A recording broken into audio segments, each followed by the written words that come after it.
లెక్క తప్పినట్టుంది చూడు సూర్యం. అవునరా, ఎప్పుడు ఊర్లోంచి వెళ్ళిపోయిన వాళ్ళనే గాని ఊర్లోకి వచ్చే వాళ్ళని చాలా కాలం తర్వాత ఇదేరా చూడటం. 521 లెక్క ముందుకెళ్ళింది.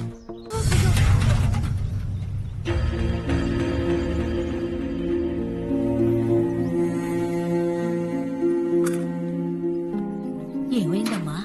తల తిరిగి పడిపోతే ఈయన సాయం చేసి తీసుకొచ్చారత్తయ్య. నమస్కారం బాబు. అంత దూరం అని పంపకపోతే ఎవరిని మగాలొచ్చు కదండి. ఈ ఇంట్లో ఉన్న మగ ప్రాణం నేను ఒక్కడనే బాబు. ఉన్న ఒక్క కొడుకు మిలిటరీలో చనిపోతే గవర్నమెంట్ వాళ్ళిచ్చిన సొమ్ముతో 1 ఎకరా పొలం కొని కూరగాయలు పండిస్తూ పల్లెల్లో అమ్ముకుంటూ మమ్మల్ని పిల్లల్ని సాకుతుందయ్యా.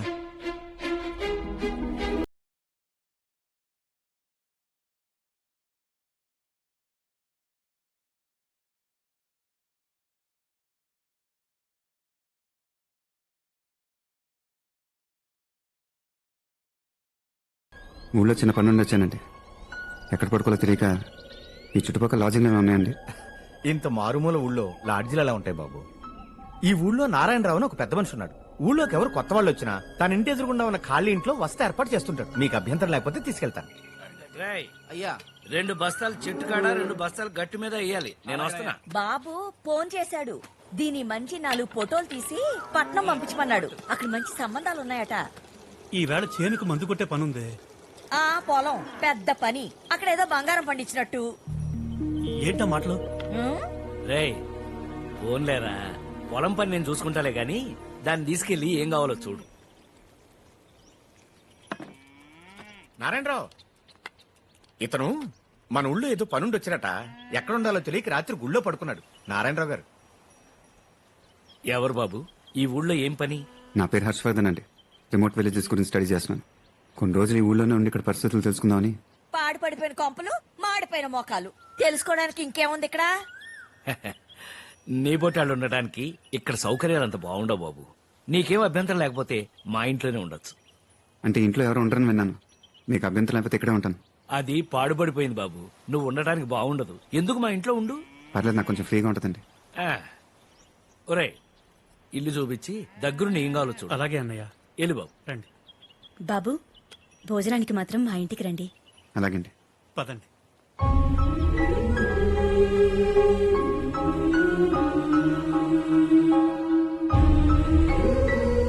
మాకు బాగా కావలసిన వాళ్ళు ఇల్లే బాబు. 25 ఏళ్ల క్రితం పట్నం వెళ్లి అక్కడే స్థిరపడిపోయారు. అప్పటి నుంచి ఇలా ఖాళీగానే ఉంది. మీరు ఆ గదిలో ఉండొచ్చు. మీకేం కావాల్సి వచ్చినా నాతో చెప్పండి. అలాగే. మా దూర బంధువు ఓ పనికి మాల వెధవ ఇక్కడే ఉంటున్నాడు. ఏదైనా వెధవేషాలు వస్తే నాతో చెప్పండి. వస్తాను బాబు. నువ్వేనా కొత్తగా వచ్చింది? నాతో పాటు ఇక్కడ ఉంటా కదా. ఆయన రాజారత్నం. వేరేది పేరు చెప్పారే? వేరే పేరేం కాదు, పనిమాల యాదవ్ అని చెప్పుకుంటాడు. ఇంకేంటి సంగతులు? మీరే చెప్పాలి. ఏం చేస్తుంటారు? ఏం చేయకపోతే బతకూడదా? ఏదో క్యాజువల్గా అడిగానండి. ఆహా. ఫ్యామిలీ ఎక్కడ? ఫ్యామిలీ లేకపోతే వేస్టా? పనికిమాల యాదవ్ అని హింట్ ఇచ్చాడు కదా, ఆ యాదవ్ అన్నారా.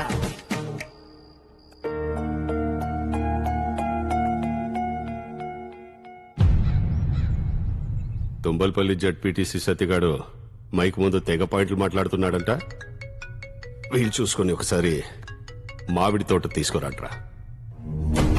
చెప్పండి. పొలిటికల్ గా మన సిచ్యువేషన్ అస్సలు బాగోలేదు. జిల్లా అంతా మన వల్ల సఫర్ అవుతున్నారని హైకమాండ్ కూడా బాగా నెగిటివ్ గా ఉంది. ఇదే కంటిన్యూ అయితే మినిస్టర్ పోస్ట్ కి డేంజర్. నెక్స్ట్ ఎలక్షన్ కూడా బాగా టైట్ అవుతుంది. పొలిటికల్ గా సర్వైవ్ అవ్వాలంటే జిల్లాకి కొంచెమైనా ఏదైనా చేస్తే బెటర్ రాసేసి. ఏం చేయకపోతే రాజకీయాల్లో ఉండలేమా? ఎవడడ్డొస్తాడు? ఈ టైంలో రిస్క్ వద్దు చేసి వీలైనంత వరకు ఏదో ఒకటి చేయి. కొత్త కొత్త మాటలు మాట్లాడుతున్నాడు. ఏదో ఒకటి చేయాలంట. చేయను. ఎవడడ్డొస్తాడో చూస్తా. ఓ 4 రోజుల్లో ఎండలు బాగా పెరిగిపోతాయ్యా. అప్పటికైనా బండి మళ్ళీ లేపగలమా లేదా అని భయంగా ఉంది. నీ భయం నిజమే సైదులు. మన ఊరితో పాటు పక్కన 2-3 ఊళ్ళు తిరిగాం చందాల కోసం. 50,000 కూడా పోగవలేదు. పక్కూళ్ళలో పొగాకు గొడవ నోటి ఖాళీగా ఉందంటానయ్య. వాళ్ళని అడిగి ఈ సంవత్సరం తరగతులని అందులోనే పెట్టేస్తే పోలా? పడిపోయిన స్కూల్ బిల్డింగ్ తిరిగి కట్టడానికి ఎంత అవుతుందండి? 7-8 లక్షల దాకా అవుతుంది బాబు.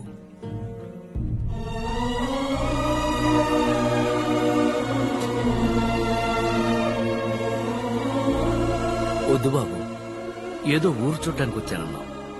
ఇవన్నీ మాకు మామూలే. మా కష్టాలేవో మేము పడతాం. సాటి మనిషి కష్టం మంద కాకపోతే ఒక నేల మీద ఒక సంఘంలో బతకడం ఎందుకు సార్? పిల్లల కష్టం చూసైనా ఏం ఆలోచించుకుంటే బడి పనులు మొదలుపెట్టండి సార్.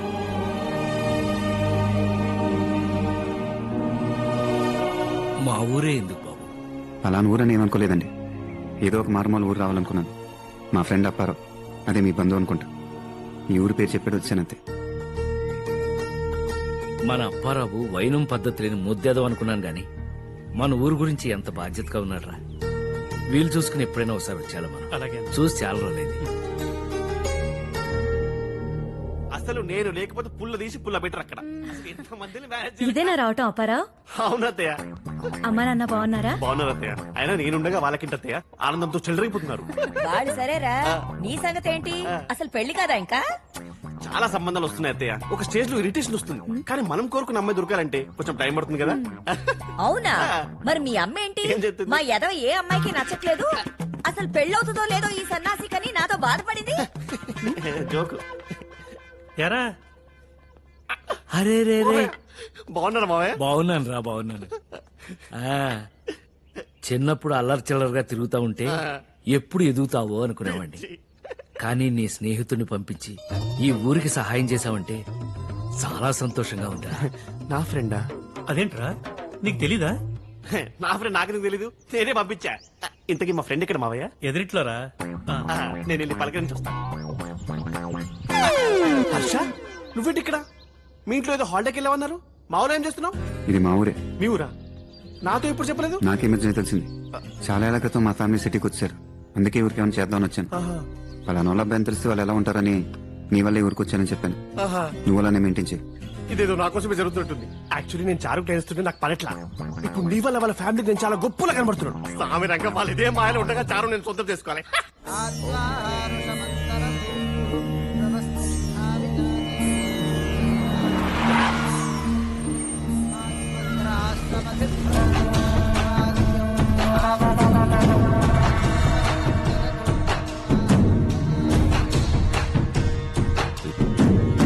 ఉండోడువే నారాయణరావు.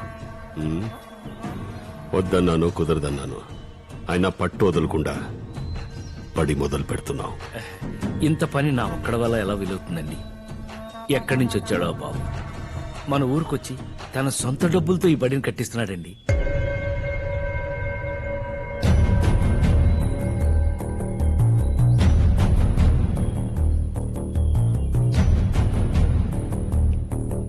ఎవరు నువ్వు? హర్షవర్ధన్. మీరు? శశి, సొంతంగా బడి కట్టిస్తున్నావంట. అంత ఎక్కువయ్యాయా డబ్బులు? చాలా ఎక్కువ. నేను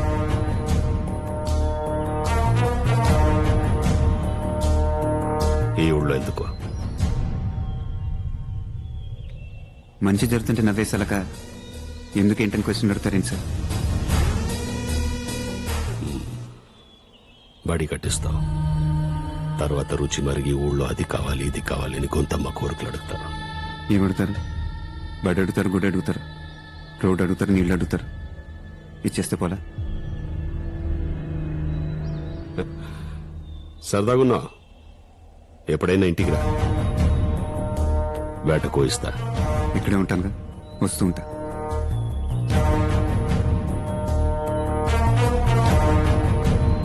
ఎవడ్రా వీడు? దేనికి చేస్తున్నాడు ఇది? ఒక కన్నేసి ఉంచండ్రా.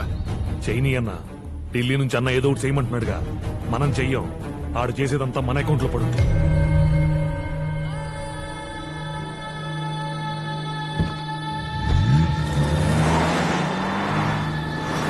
పెద్ద మనసుతో రోడ్డు గురించి కూడా ఒకసారి ఆలోచించు బాబు. మరీ దారుణంగా కొట్టుకుపోయి మనుషుల్ని అల్లలేకపోతున్నారు. రేయ్, సిగ్గు లేకపోతే సరే ఏది పడితే అది అడిగేటివేనా? నువ్వేమనుకోవద్దు బాబు. అలసిపోయిన బ్రతుకులు కొంచెం ఆశ కనపడేసరికి ఆపుకోలేక అడిగేశాడు అంతే. రోడే కదా సార్, వేసేద్దాం. ఏంటి బాబు అది? అలా చేసుకుంటూ పోతే ఒకటి రెండు కాదు, ఇక్కడ చాలా సమస్యలున్నాయి. అన్నీ చేద్దాం సార్. నాకు తెలిసిన వ్యక్తి ఒకసారి మంచి మాట చెప్పింది సార్. మన దగ్గర కావాల్సిన దానికన్నా ఎక్కువ ఉంటే ఒకరిని దత్తత తీసుకోమంది. కానీ నా దగ్గర ఉన్న దాంతో ఒకరినిద్దరు కాదు సార్, మొత్తం ఊరిని దత్తత తీసుకోవాలి.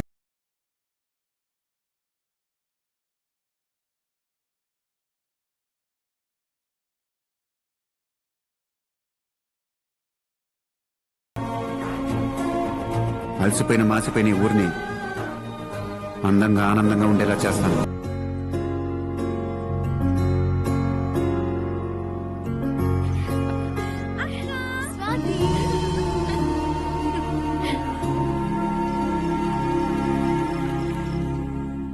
ఏమ్మా నీ కోర్స్ అయిపోయినట్టేనా, మళ్ళీ వెళ్ళాలా? అయిపోయినట్టేనన్నా. ఒక వారం రోజుల్లో ఒక టీం ని తయారు చేసుకుని చిన్న చిన్న డెవలప్మెంట్ టెక్నిక్స్ ట్రయల్ వేద్దాం అనుకుంటున్నా. కానీ పొద్దున నేను ఊళ్ళో వస్తుంటే నేను కోర్స్ లో తెలుసుకున్న చాలా ప్రోగ్రామ్స్ ఇక్కడ ఆల్రెడీ జరుగుతున్నట్టే అనిపిస్తుంది. చాలా ఆశ్చర్యంగా ఉంది. నాకు తెలిసినంత వరకు మన ఊళ్ళో ఇప్పటి వరకు ఒక్క మార్పు కూడా జరగలేదు. కానీ 3 నెలల్లో ఇలా ఎలా నాన్నా? ఇన్నేళ్లు మన ఊరు పడ్డ కష్టాలు చూసి ఆ దేవుడికే పాపం అనిపించుంటుందమ్మా. ఒక మహానుభావుడు వచ్చి మన ఊరిని దత్తత తీసుకున్నాడమ్మా. ఈ ఊరిని మన జీవితాల్ని బాగు చేయాలని కంటి మీద కునుకు లేకుండా రాత్రింబగళ్ళు కష్టపడుతున్నాడమ్మా. ఏమండి